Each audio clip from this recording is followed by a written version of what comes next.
जय Hind. Welcome back to विद्यार्थी गुरुकुल। दोस्तों, आज की इस वीडियो में मैं लेकर आया हूं सामाजिक सांस्कृतिक सिद्धांत ले वाइगोत्स्की का, जो कि हर एक टीचिंग एग्जाम्स के सीडीपी में पूछा जाता है।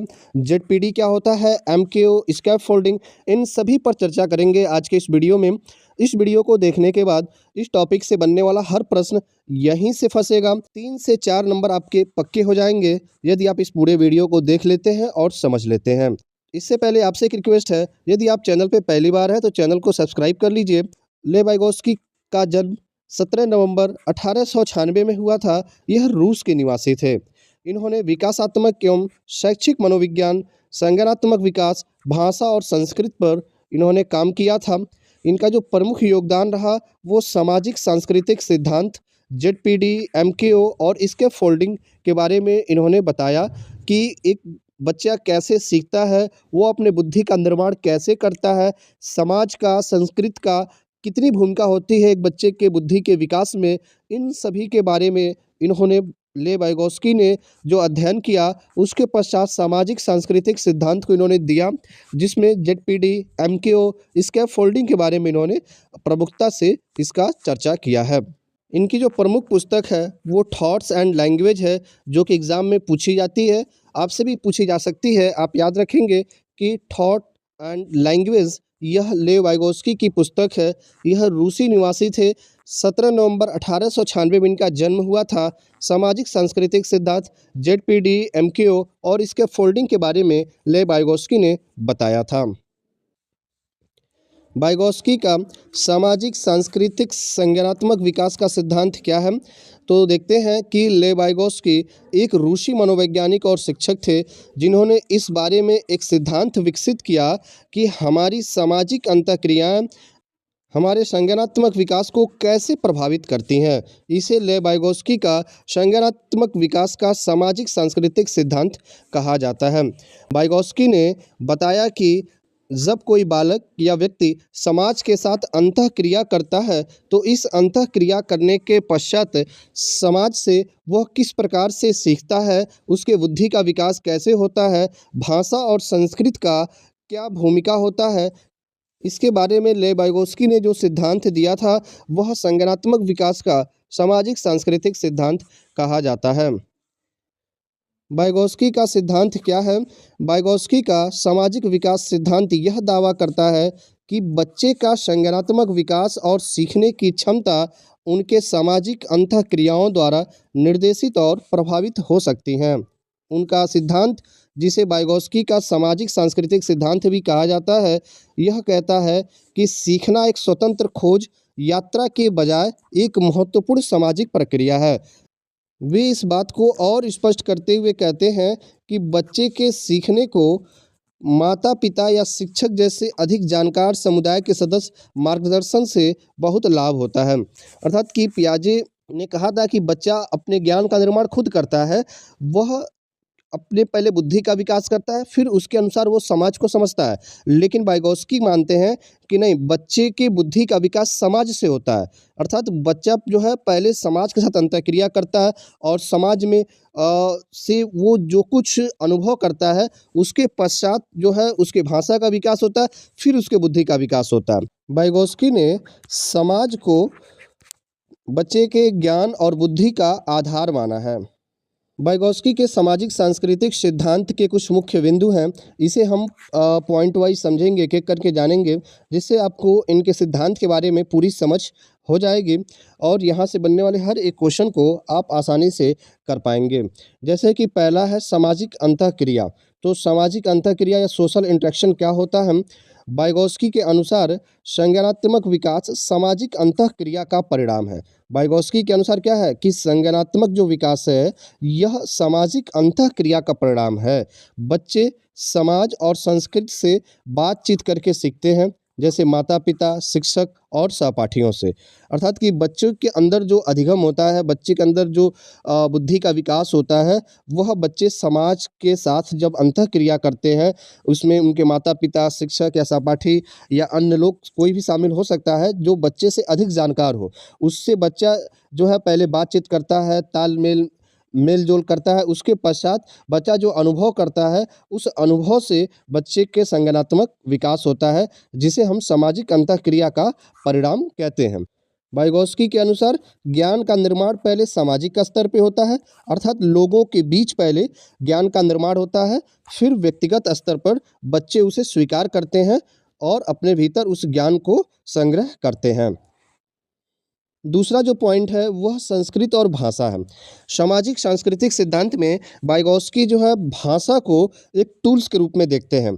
यह कहते हैं कि बच्चे के अंदर भाषा का विकास पहले होता है, उसके बाद उसके अंदर विचार आते हैं। जबकि जीन पियाजे का मानना था कि बच्चे के अंदर विचार पहले आते हैं, भाषा का विकास बाद में होता है। लेकिन वाइगोत्स्की क्या कहते हैं कि नहीं, बच्चा पहले जब समाज के साथ अंतःक्रिया करता है तो पहले बच्चे के अंदर भाषा का विकास होता है, और भाषा के जब विकास हो जाता है तो उसी भाषा को उपकरण के टूल्स के रूप में बच्चा एक माध्यम बनाता है, और उस माध्यम से बच्चे समाज के साथ अंतःक्रिया करते हैं और फिर जाकर के उनके विचारों का विकास होता है। भाषा को वाइगोत्स्की एक टूल्स के रूप में, एक उपकरण के रूप में देखते हैं, जबकि जो संस्कृत है यह एक माध्यम के रूप में बच्चे देखते हैं कि एक समाज जो है अपने समाज के भीतर जो नियम है, उस नियमों को एक पीढ़ी से दूसरी पीढ़ी में जब हस्तांतरित करते हैं तो यही क्या कहलाता है, संस्कृत कहलाता है। संस्कृत बच्चे के विकास को बहुत प्रभावित करते हैं। भाषा समाज से सीखी जाती है और सोचने समझने की प्रक्रिया को बेहतर बनाती है। इसीलिए वाइगोत्स्की मानते हैं कि भाषा का विकास पहले होता है, विचार बाद में आते हैं, और समाज क्या है, ज्ञान के निर्माण का आधार है। संस्कृत और भाषा ही बच्चे के सोचने के तरीके को आकार देते हैं कि बच्चा किस प्रकार से सोचता है, और जिस तरह से सोचेगा उसी तरह से अपना व्यवहार करेगा। वाइगोत्स्की का सिद्धांत और भाषा क्या है कि वाइगोत्स्की भाषा को संचार का एक आवश्यक साधन मानते हैं, और उनका मानना था कि संस्कृत और व्यवहार को भाषा के माध्यम से ही समझा जा सकता है। वाइगोत्स्की ने संज्ञानात्मक विकास में भाषा की महत्वपूर्ण भूमिका पर भी प्रकाश डाला है, जैसा कि पीछे हमने आपको इसको अच्छे से समझा दिया है। वाइगोत्स्की के सिद्धांत के अनुसार सामाजिक अंतःक्रियाएं बच्चे को भाषा का उपयोग करने की क्षमता विकसित करने में मदद करती हैं। वाइगोत्स्की ने भाषा के विकास की प्रक्रिया को 3 चरण में इन्होंने समझाया है। जो पहला है वह सामाजिक वाक है, जिसे सोशल स्पीच कहा जाता है। यह क्या होता है, यह वह भाषा है, सामाजिक वाक किसे कहते हैं, यह वह भाषा है जिसका उपयोग बच्चे दूसरों के साथ संवाद करने, जानकारी साझा करने और सामाजिक बातचीत में भाग लेने के लिए करते हैं। जब बच्चे किसी दूसरे के साथ बातचीत करते हैं, अपने विचारों को रखते हैं और उनके विचारों को समझते हैं, अर्थात एक संवाद की प्रक्रिया को पूरा करते हैं, अपनी जानकारी को साझा करते हैं, तो इस तरह की जो भाषा होती है इसे सामाजिक वाक या सोशल स्पीच कहा जाता है। जैसे एक बच्चा अपनी माँ से पूछता है, क्या मैं यह खिलौना खेल सकता हूँ, या शिक्षक के निर्देशों को सुनता है और समझता है।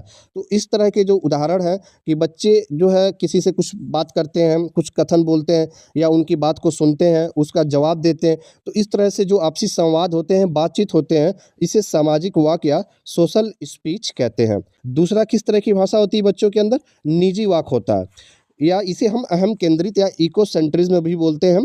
यह तो जीन पियाजे भी इसको मानते थे कि 3 से 7 वर्ष के जो बालक होते हैं उनके अंदर इको सेंट्रिज्म या अहम केंद्रिता पाई जाती है। वह केवल अपने आप से बात करते हैं, अपने आसपास की होने वाली घटनाओं पर उनका कोई ध्यान नहीं होता। इसी चीज़ को अपने भाषा में वाइगोत्स्की प्राइवेट स्पीच बोलते हैं या निजी वाक बोलते हैं, कि जब बच्चे खुद से ज़ोर से बात करते हैं तो यह निजी वाक या स्वयं से बातचीत कहलाता है, जो उन्हें कार्यों को व्यवस्थित करने, समस्याएं हल करने और भावनाओं को नियंत्रित करने में मदद करती है। यह सामाजिक वाक का ही एक रूप है जो व्यक्ति के भीतर से निर्देशित होता है। अर्थात कि ये वाइगोत्स्की मानते हैं निजी वाक या किसे कहते हैं, यह कहते हैं कि जब कोई 3 से 6 वर्ष का बालक होता है, अपने आप से खुद से स्वयं से बात कर रहा हो, वह कोई कार्य को कर रहा है, जैसे वो साइकिल चलाते हुए घर से विद्यालय जा रहा है और खुद से वो बातें भी कर रहा है, बोलते हुए कुछ जा रहा है, ज़ोर-ज़ोर से बोलते हुए जा रहा है कि आज मैं विद्यालय जाऊँगा, आज मैं जो है यहाँ पे ये काम करूँगा, आज शिक्षक से मुझे ये प्रश्न पूछना है, मुझे अपना ये नोट्स तैयार करना है। लंच के समय में दोस्तों के साथ मुझे खेलना है। तो इस तरह से जब वो खुद से बातें करता है, तो इसका मतलब कि वह स्वयं से यह जो बातचीत कर रहा है, वह अपनी समस्याओं को हल करने के लिए या अपनी भावनाओं को नियंत्रित करने के लिए या अपने कार्यों को व्यवस्थित करने की वो कोशिश कर रहा है या व्यवस्थित करने के लिए वो खुद को निर्देशित कर रहा है। तो इस तरह की जो भाषा होती है, इसे निजी वाक् कहा जाता है। एक बच्चा किसी पहेली को जोड़ते समय कहता है, ठीक है, यह टुकड़ा यहाँ जाएगा, अब मुझे नीला टुकड़ा ढूँढना है।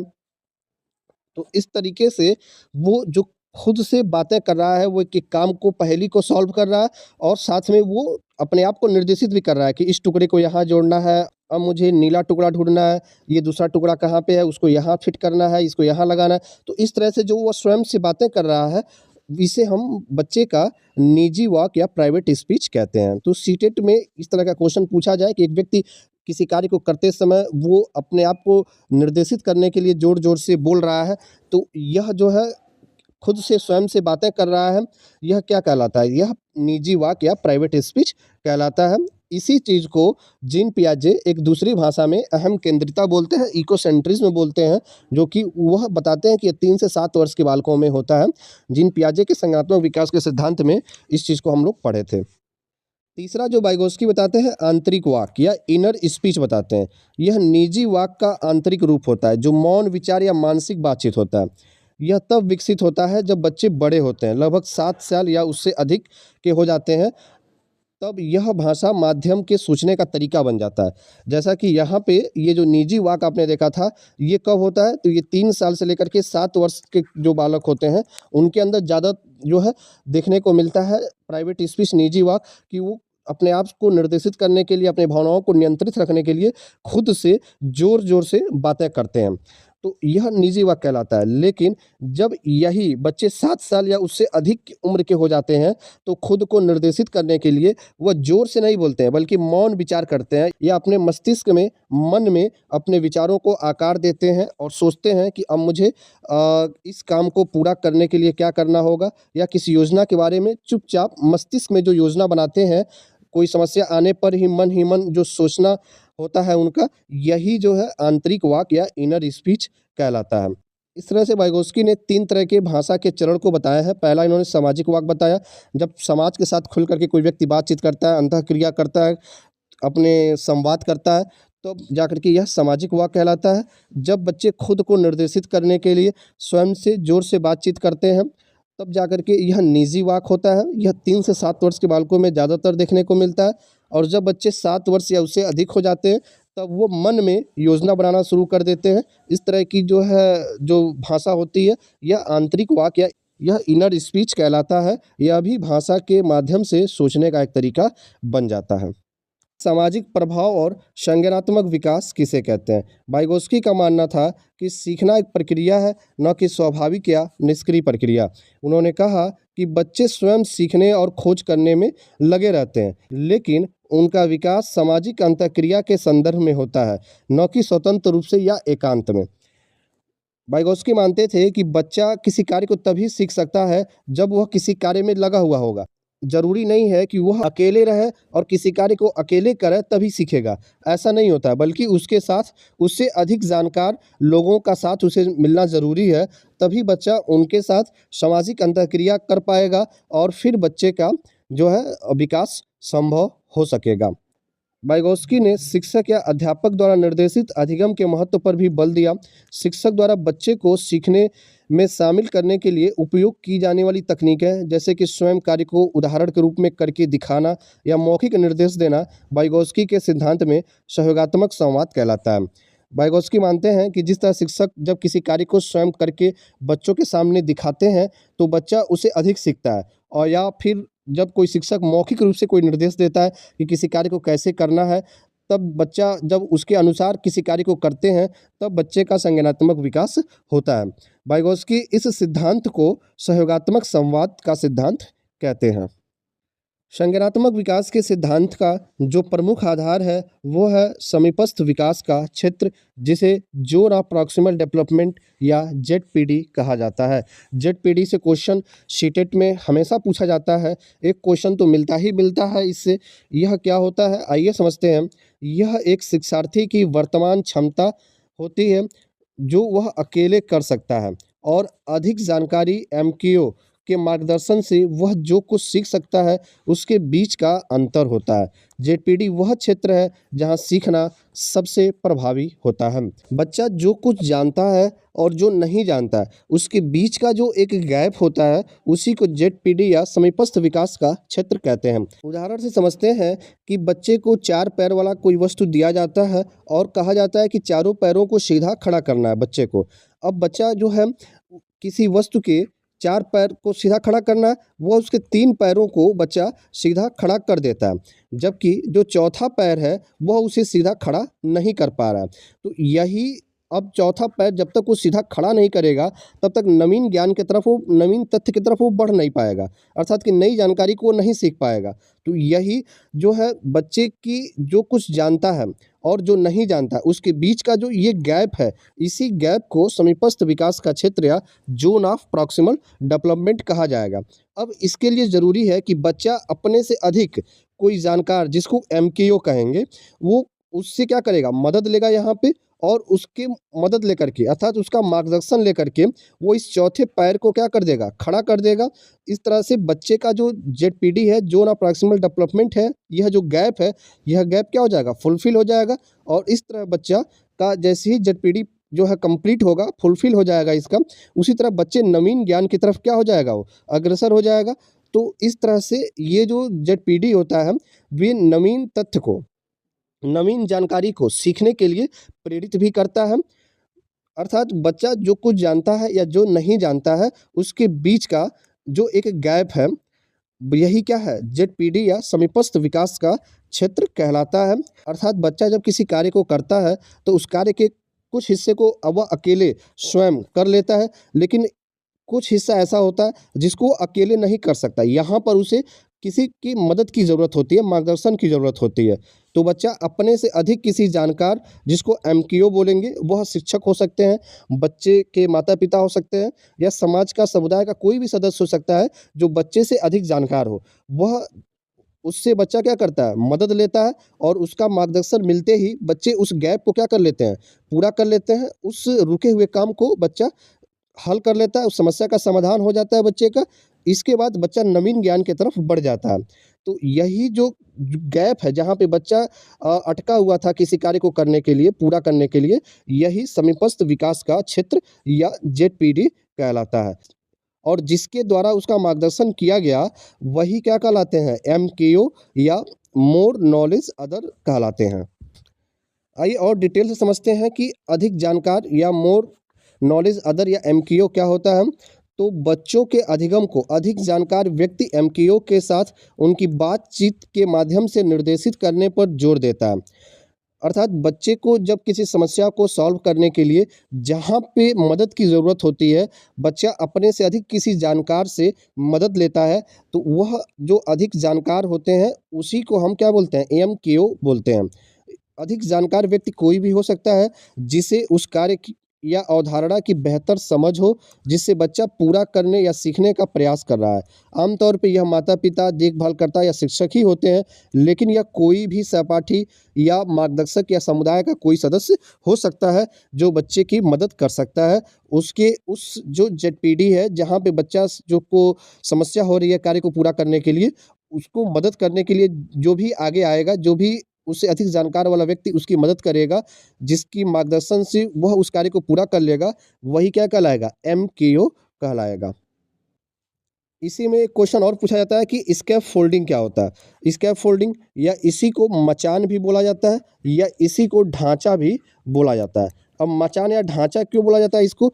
इसलिए बोला जाता है क्योंकि स्कैफोल्डिंग एक सीढ़ी के जैसे होता है, जिस पे चढ़ करके बच्चा क्या करता है, अपने ज्ञान को लगातार बढ़ाते जाता है और वह शीर्ष पर पहुँच जाता है।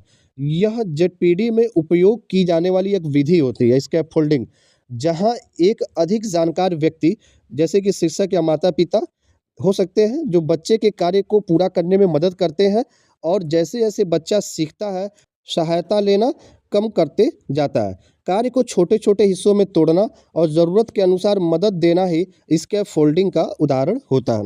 अर्थात कि यदि बच्चे को 100 पेज की एक पुस्तक पढ़नी है, अब यदि पूरी पुस्तक बच्चे को दे दिया जाए एक साथ, तो बच्चे को क्या होगा, समस्या होगा, वो पढ़ नहीं पाएगा क्योंकि 100 पेज की पुस्तक उसके लिए क्या है, एक बहुत जटिल वस्तु बन जाएगी। इसके लिए हम क्या करते हैं कि बच्चे को प्रतिदिन बच्चे को क्या करते हैं, 2-2 पेज प्रतिदिन बच्चे को देते जाते हैं और उसे समझाते जाते हैं और इस तरह बच्चा जो है 50 दिन में पूरे 100 पेज क्या कर लेता है, वो पढ़ लेता है। तो 2-2 पेज करके अर्थात छोटे-छोटे हिस्सों में तोड़ करके जब है हम बच्चे को जब पुस्तक को समझाते हैं, तो यही जो प्रक्रिया होती है, स्कैफोल्डिंग का उदाहरण बन जाता है। तो इस तरह से किसी भी कार्य को छोटे-छोटे हिस्सों में तोड़ करके और बच्चे को समझाना, उनकी ज़रूरत के अनुसार मदद देना, स्कैफोल्डिंग कहलाता है। इसे हम मचान या ढाँचा भी कहते हैं। सीटेट में क्वेश्चन इन तीनों से बनता है, आपका जेडपीडी, एमकेओ और मचान या ढाँचा अर्थात स्कैफोल्डिंग, इससे क्वेश्चन ज़रूर पूछे जाते हैं। सीटेट के लिए और कुछ महत्वपूर्ण है, जैसे कि सीखना विकास को प्रेरित करता है, अर्थात विकास सीखने के बाद होता है। संज्ञानात्मक विकास सांस्कृतिक और सामाजिक कारकों से प्रभावित होता है। एक ही संस्कृति में सामान्य विकास जरूरी नहीं कि दूसरी संस्कृति के लिए भी आदर्श हो। यह जरूरी नहीं है कि एक संस्कृति से जो चीज़ें सीखी जाए वो दूसरी संस्कृति के लिए भी वही रूल वही नियम फॉलो करें, ऐसा नहीं है। समय के अनुसार चीज़ें परिवर्तनशील होती हैं। शिक्षक छात्रों को समूह में काम करने और विचारों पर चर्चा करने के लिए प्रोत्साहित करते हैं। शिक्षक स्कैफोल्डिंग का उपयोग करते हैं। इसके अनुसार वे धीरे-धीरे सहायता कम करते जाते हैं, जैसे-जैसे छात्र कुशल हो जाते हैं। स्कैफोल्डिंग मतलब कि किसी बड़े कार्य को समझाने के लिए उसे छोटे-छोटे हिस्सों में तोड़ करके शिक्षक बच्चे को समझाते जाते हैं और जैसे-जैसे बच्चा सीखता चला जाता है, शिक्षक की सहायता लेना क्या करते जाता है, कम करते चला जाता है और छात्र स्वयं से क्या हो जाते हैं, वो कुशल हो जाते हैं। कब? जब किसी कार्य को धीरे-धीरे वो थोड़ा-थोड़ा करके वो समझना शुरू कर देते हैं। तो शिक्षक इन्हीं विधियों का सहारा लेता है, इसे स्कैफोल्डिंग कहा जाता है। विभिन्न क्षमताओं वाले छात्रों के लिए अलग-अलग चुनौतियाँ प्रदान करना। इस प्रकार से आज के इस वीडियो में आपने सामाजिक सांस्कृतिक सिद्धांत लेव वाइगोत्स्की से बनने वाले हर एक प्रश्नों को आपने देखा, जिसमें जेडपीडी, स्कैफोल्डिंग के साथ-साथ एमकेओ के बारे में भी आपने समझा और भाषा के कितने चरण होते हैं, आज के इस वीडियो में आपने समझ लिया है। यदि अभी तक अपने वीडियो को लाइक नहीं किया तो लाइक कर दीजिए, इसे अपने दोस्तों के साथ शेयर कीजिए। ऐसे ही रेगुलर सेशन से जुड़ने के लिए चैनल को सब्सक्राइब कीजिए। कमेंट करके बताइए कि आगे आप सीटेट के किस टॉपिक पर वीडियो चाहते हैं, उस पे वीडियो लाने का हम पूरा प्रयास करेंगे। व्हाट्सएप पे हमारा विद्यार्थी गुरुकुल का चैनल बना हुआ है। इस चैनल से ज्वाइन होने के लिए इस वीडियो के डिस्क्रिप्शन में आपको इसका लिंक मिल जाएगा, जिसकी सहायता से विद्यार्थी गुरुकुल के व्हाट्सएप चैनल से आप ज्वाइन हो सकते हैं, जिसमें सभी फ्यूचर अपडेट्स और स्टडी मटेरियल्स शेयर किए जाते हैं। मिलते हैं फिर आपसे अगले सेशन में। जय हिंद, शुक्रिया।